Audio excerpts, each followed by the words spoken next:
Olá, tudo bem com você?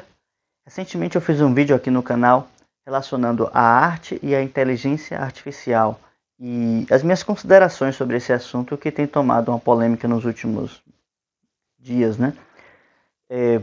E eu tratei lá de um aspecto relacionado ao elemento transcendente que a arte traz. E vou detalhar um pouco mais sobre esses elementos e E é por isso eu estou fazendo esse vídeo para complementar esse vídeo anterior. Só que, além dos elementos que eu vou trazer, eu queria antes dizer que aqui, né, no canal, eu trato sempre da arte de um aspecto de vista sempre mais transcendental. Eu sei que muitas vezes a gente encontra a discussão em relação à arte daquilo que nós fazemos no nosso cotidiano, né, como a arte no trabalho, a arte em se trabalha em agência, né, ou até arte sob demanda, né, não é exatamente sobre isso que eu trato aqui. A gente trata aqui sempre sobre a ideia da arte como esse elemento formador, culturalmente falando, e que vai provando o seu valor à medida que o tempo passa. Isso é um ponto importante, né? Ou seja, quanto mais velha a arte e mais nova e mais fresca ela pareça, mais recente ela pareça, mais ela é um aspecto positivo, mais ela ganha pontos nesse sentido. A arte a gente trata aqui como esse aspecto transcendental e justamente por ser transcendental ela tem esse aspecto atemporal e conversa com seres humanos de qualquer tempo histórico. É nesse ponto de vista que a gente entende também a ideia de virtude, como vai colocar os filósofos Platão, Aristóteles, Santo Tomás e Agostinho. Todos esses vão conceber a virtude como um elemento que é capaz de ser compreensível por qualquer ser humano em qualquer tempo. Então, vamos entender a arte também como essa capacidade de transmitir através da ferramenta da beleza, que também é uma ideia, através de um longo tempo. Ou seja, quanto mais o tempo passa, melhor seria a sua transmissão, porque melhor a gente tem as ferramentas para compreender aquela arte. Um artista ele nunca é realmente compreendido pelas pessoas do seu tempo, porque ele está sempre falando de um aspecto atemporal. Ele não fala simplesmente por ser um homem do seu tempo, ele não é somente um homem do seu tempo, né? Um ser humano que está falando uma mensagem que vale por aquele momento e acabou. Entende? Então, por esse aspecto que eu nunca trago aqui elementos cotidianos, né, corriqueiros, relacionados à produção artística, ainda que na formação do artista isso esteja envolvido. Tá bem? Então, quais são esses pontos que eu quero colocar que a inteligência artificial não pode abordar, né? Não podem trazer para fundamentar ela como uma experiência artística, como elemento artístico. São os mesmos três pontos que eu trago quando eu falo da utilidade da arte e o que a arte tem para oferecer enquanto um elemento humanizador, né, e culturalizante. Né? Quais são esses elementos? Primeiro ponto, o ponto de vista da técnica, certo? E da técnica no aspecto global, total, em relação ao indivíduo. Então, muitas vezes a gente fala de desenvolver uma técnica para realizar um poema, para fazer um concerto, né? Eu tenho técnicas e procedimentos que eu posso me valer deles para poder trabalhar e desenvolver de uma maneira metódica certos princípios, certos padrões que me dão um resultado específico. Vamos pensar, talvez o artista que prepara a sua tela leva um bom tempo para aprender a preparar a sua tela antes de começar a pintar efetivamente. Há todo um trabalho, ao longo da história a gente consegue acompanhar esse desenvolvimento do artista apenas preparando a superfície da sua pintura. Ele precisa dominá-la para que ele possa expressar, para que ele possa representar ali exatamente aquilo que ele está vendo em sua visão, né, da alma, em sua visão imaginativa. Né, um outro assunto, um outro momento. Podemos falar disso. Mas quando eu falo de técnica, e nessa técnica integral, eu estou falando primeiro da capacidade mental de concentração que faculta a desenvolver uma imaginação poderosa para poder representar esses elementos, ou para poder captar esses elementos. Eu falei de tocar uma música, né? Apresentar um concerto. Às vezes a gente relaciona a técnica de maneira muito grosseira, né? E apenas, eu faço, vamos dizer, piano, né? Você tem exercícios de escala que eu preciso realizar o dia todo para que eu fique mais preciso nas notas. E isso está se referindo a um aspecto mais concreto, né, da arte, do corpo da arte. Eu preciso desenvolver algo para além disso, e isso se faz muito evidente, muito factível, muito perceptível quando vamos fazer uma apresentação em público e começamos a ficar nervosos ou com medo do julgamento que as pessoas vão fazer, ou na verdade é o medo do nosso próprio julgamento. Nós nos julgamos bastante e muitas vezes isso é simplesmente uma grande fantasia, a gente precisa simplesmente cortar. E aí entra toda a preparação mental e a preparação também emocional. Ou seja, a técnica não se restringe simplesmente a executar um elemento físico, né? Tocar uma nota ou escrever, falar bem, com uma boa eloquência, né? Deixando cada sílaba muito bem colocada, muito bem impostada, mas sim está tratando também de ficar tranquilo, né? É um outro elemento que auxilia na transmissão da arte. Todos esses elementos que eu coloquei em relação à técnica, eles nascem do artista, da formação do artista. E daí que vem aquilo que eu digo, que a grande obra do artista é a sua própria vida, porque há que se dedicar uma vida inteira, às vezes, para isso, para se formar um artista que tenha a capacidade de dominar esses elementos exteriores da tela, do instrumento, do seu corpo, né, se for um dançarino, enfim. E também dos elementos da natureza que ele precisa dominar, né, no caso a tinta, as cordas, né, o cenário que ele está trabalhando. Tudo isso exige uma vida de preparação para que se forme um artista.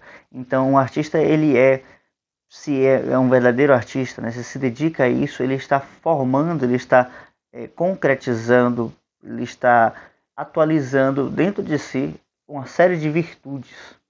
E esse é um primeiro ponto que eu trago aqui, que a inteligência artificial não consegue fornecer. É um ponto que faz com que ela nos limite muitas vezes. E por isso que dentro de um contexto empresarial, industrial, essas colocações elas não valem de muita coisa, porque eu estou apenas me preocupando com uma demanda que eu tenho que atingir e com algum cliente que eu preciso entregar a minha arte, a minha peça, né? Vamos dizer assim, de arte. Seja porque eu tenho que fazer um jingle para uma campanha, né? Ou seja porque eu tenho que fazer uma peça de gráfica para alguma campanha também. Então, tudo aquilo que vai na linha argumentativa do processo de fabricação industrial da arte como um produto, ela não se encaixa naquilo que eu estou trazendo aqui. Tá bem? Então, o artista ele vai se desenvolvendo e vai se qualificando tanto em relação ao domínio dos elementos, das ferramentas, dos instrumentos que são externos à sua pessoa, mas também em relação àquilo que ele sente, aquilo que ele pensa, aquilo que ele desenvolve enquanto ser humano. Então, a arte vem como uma ferramenta de formação, uma formação tanto do seu caráter quanto das suas capacidades facultativas. Todas essas coisas que eu estou trazendo aqui, eu tratei também na oficina Cartas ao Jovem Poeta, baseado no livro do Rainer Maria Rilke, onde, através de uma série de cartas, ele vai contando os elementos que ele usa para se fundamentar e para se basear a sua arte. E caso você tenha interesse nessa formação, nessa oficina, o link vai ficar aqui na descrição. Então, por favor, caso tenha interesse, clica no link aqui embaixo. Também gostaria de pedir para que você se inscreva no canal. 80% das pessoas que assistem aos meus vídeos não são inscritas, então por favor, se inscreva. Tá bem? Um outro elemento que eu trato na parte da utilidade da arte está na relação do que os gregos chamavam de catarse.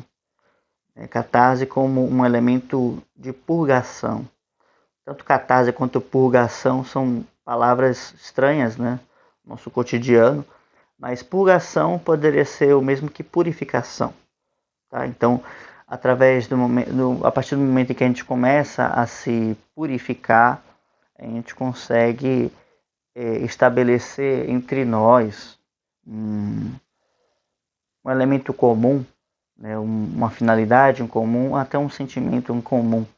E por que esse entre nós é importante, né? Quando Aristóteles ele coloca como a purgação sendo um dos elementos mais importantes dentro do processo artístico, né? Ele está colocando muito mais uma visão política da coisa. E política, não entendam a política que a gente tem hoje, que é simplesmente, né, elementos de partidos e tal, mas sim como a capacidade que nós temos de viver em conjunto.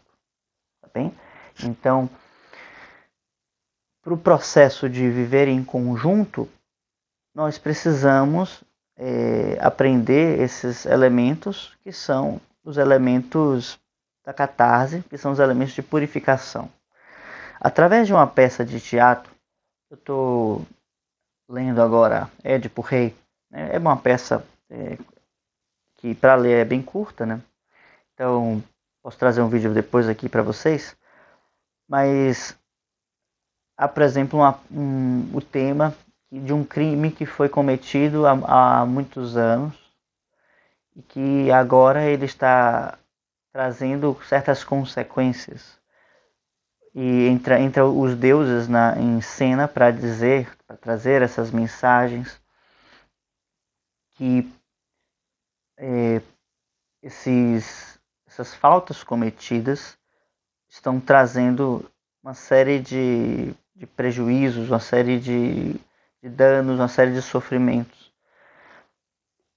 E os gregos traziam uma linguagem simbólica para representar certos elementos que muitas vezes nós não percebemos, né, no nosso dia a dia, que é justamente o como a nossa história ela vai se construindo e que muitas vezes nós não refletimos acerca daquilo que nos acontece.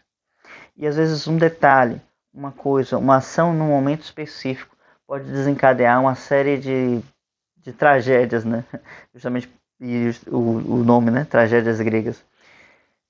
Uma série de tragédias que vão nos mostrar que nosso caminho precisa de algumas correções. E se isso não lembra nada a vocês especificamente, a gente pode trazer simplesmente a ideia de um relacionamento familiar o qual muitas vezes as vivências, as relações começam a se dar por um nível de superficialidade muito grande e a gente não conversa mais realmente, né? E vai gerando uma série de manchas, né? De atritos internos que a gente não verbaliza, mas que muitas vezes vai gerando um afastamento. E esse afastamento, como eu coloquei aqui, ele está sendo gerado por uma impureza que está acontecendo entre essas relações.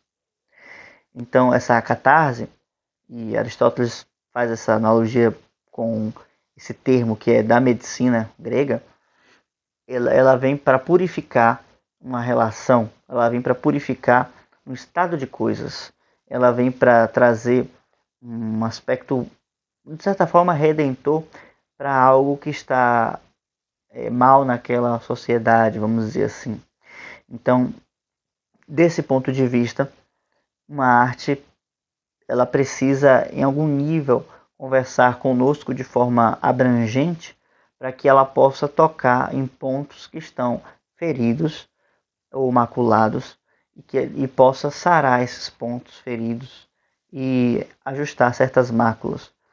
Fazendo isso, a unificação, a união em uma sociedade, né, em um grupo humano, ela se torna mais coerente, mais coesa, mais forte. E essa é uma das funções que só a arte pode trazer.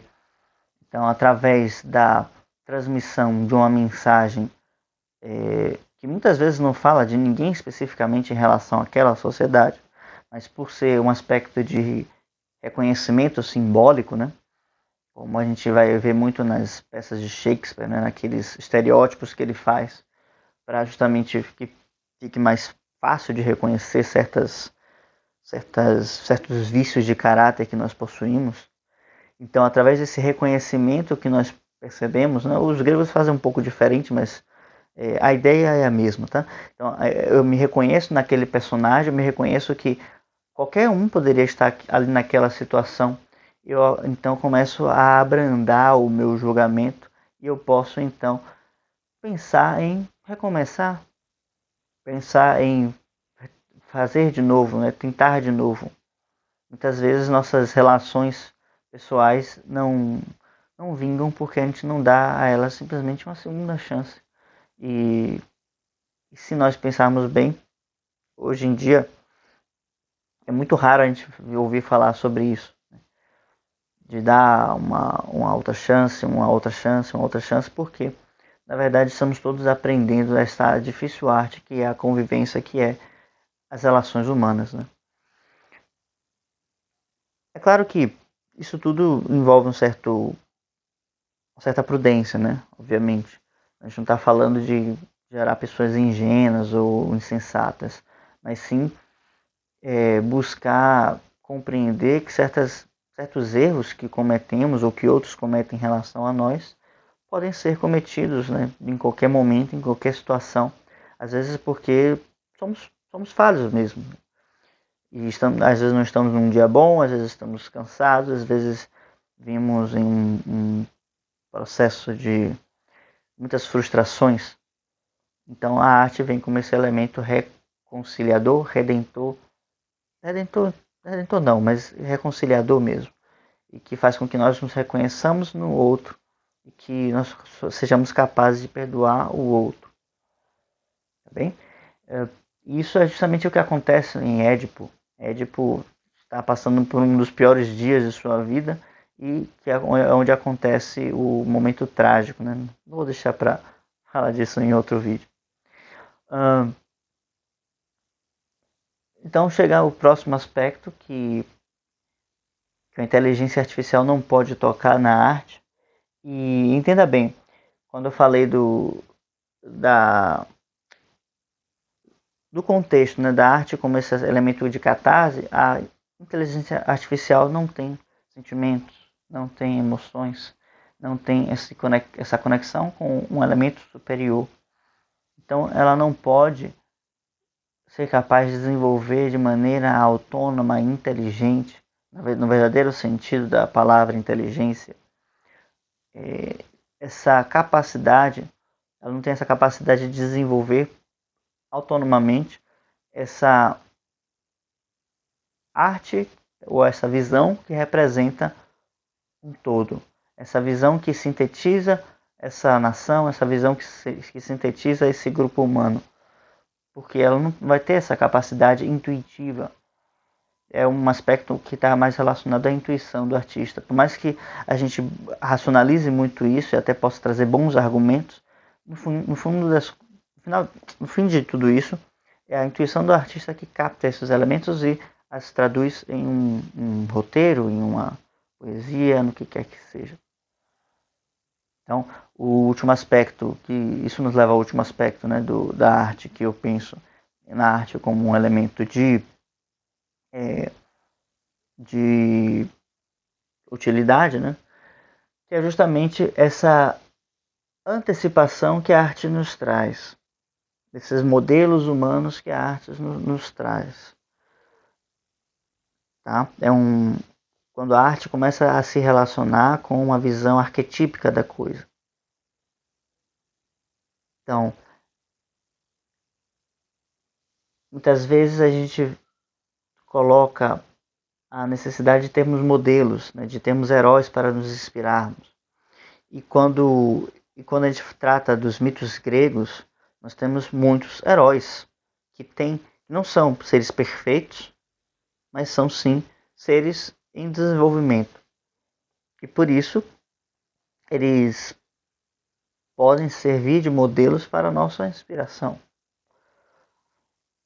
Eles têm uma ação que busca, né, a justiça, a bondade, aquilo que é verdadeiro, mas muitas vezes eles erram nesses caminhos que eles tomam por vícios que eles possuem, né? Por elementos que fazem com que eles se percam no caminho. Não é exatamente uma coisa mais corriqueira, né, como eu trouxe agora há pouco, mas sim vícios que realmente podem destruir toda uma vida, né? E eu gosto de trazer sempre o exemplo de Aquiles, como esse guerreiro, né, perfeito e muito habilidoso, mas que tem uma cólera para domar, uma cólera para refrear e utilizar com sabedoria. Toda a sua trajetória vai falar disso, né, em um nível mais profundo, e que esses impulsos podem gerar, se nós não os dominarmos, a destruição de toda uma vida, né? A gente pode pensar em exemplos até da vida real mesmo, né? Que à medida que a pessoa vai se deixando levar por uma irritação, por uma ira, ela vai se destruindo, ela vai se maculando, ela vai realmente se levando para um caminho que não tem mais volta, né? Porque quanto mais a gente vai alimentando esse vício, ele vai crescendo dentro de nós e acaba que depois não tem mais jeito, né? Também, né, na ideia grega, né, nós temos o próprio Odisseu, que é um herói também que tem a sua ira, né? Também o próprio nome dele está relacionado com isso, né? Com a ira, com a forma de ira, mas ele também é aquele de muitas astúcias. Odisseu tem essa relação com a ira, mas a questão dele toda está mais em utilizar o seu intelecto superior, né? Ele é sempre colocado como alguém muito mais esperto que os demais, muito mais inteligente que os demais, e que a todo momento engana os outros, né? Porque ele é muito mais esperto. E a sua trajetória está relacionada em saber utilizar a sua inteligência, não simplesmente para obter vantagens pessoais, mas para buscar a verdadeira inteligência que está relacionado com o nosso desenvolvimento humano, está relacionado com o buscar o bem comum, né? Está relacionado com, na história, né, de Odisseu, retornar para sua cidade, que é Ítaca. Sempre que ele busca a vantagem, o engano, ele se afasta da cidade. E sempre que ele vai purificando esse vício, né, como uma espécie de ganância, vamos dizer assim, ele volta à cidade e retoma aquilo que ele é por direito, que é o trono. O trono não como um aspecto de soberania para os outros, mas sim como um aspecto de soberania de si mesmo. Quando ele senta no trono, né, ele tem essa simbologia desse aspecto que está unificado, né, que está estático, observando os elementos ao seu redor aqueles que passam, né, aqueles os seus aliados, né, seus súditos, como esses aliados que confiam na sua condução, na sua inteligência.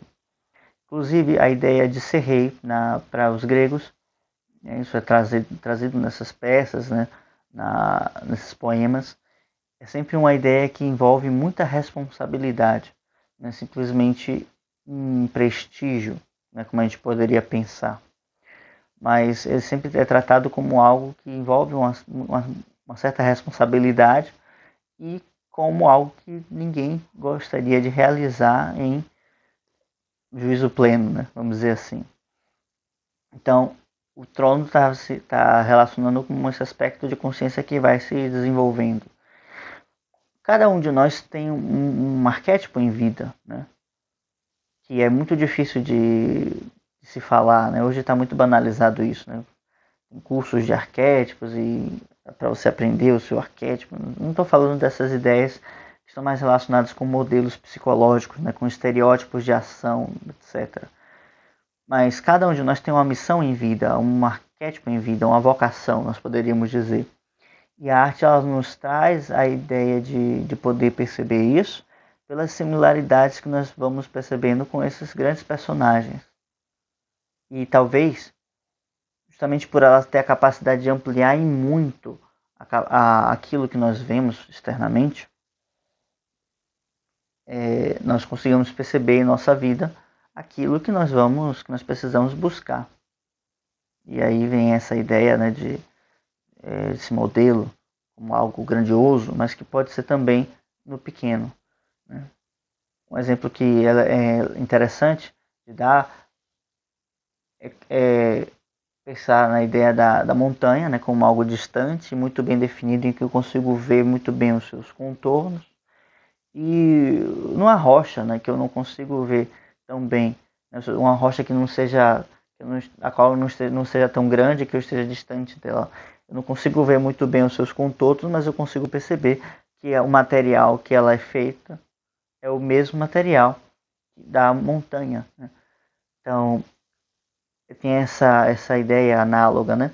Na arte eu consigo perceber o meu material de uma forma ampliada, como se fosse uma montanha, e na minha vida eu só consigo ver isso de maneira particular, de maneira reduzida. Então, por isso a arte ajuda a nos compreendermos, a pavimentar o caminho que nós temos em direção ao nosso ideal de vida, que talvez não esteja claro, né? Ainda não esteja tão definido para nós. Tudo bem? Então são esses três aspectos que eu vejo que de um ponto de vista mais filosófico e até da utilidade da arte, né? Podemos trazer para fundamentar essa discussão sobre a inteligência artificial na, na fabricação de artes, né? E eu queria só trazer esses pontos para que a coisa fique com mais substância, né? Entendendo sempre que a arte tem que ser esse veículo que se relacione sempre com as pessoas, de alguma forma. Seja porque as pessoas percebem elementos superiores, seja porque a gente vai resolver e superar elementos inferiores em nós, mas sempre está relacionado com o ser humano. E esse é um ponto crucial no entendimento do que é arte, né? Justamente esse é o ponto que faz com que o ser humano produza arte. E a natureza não.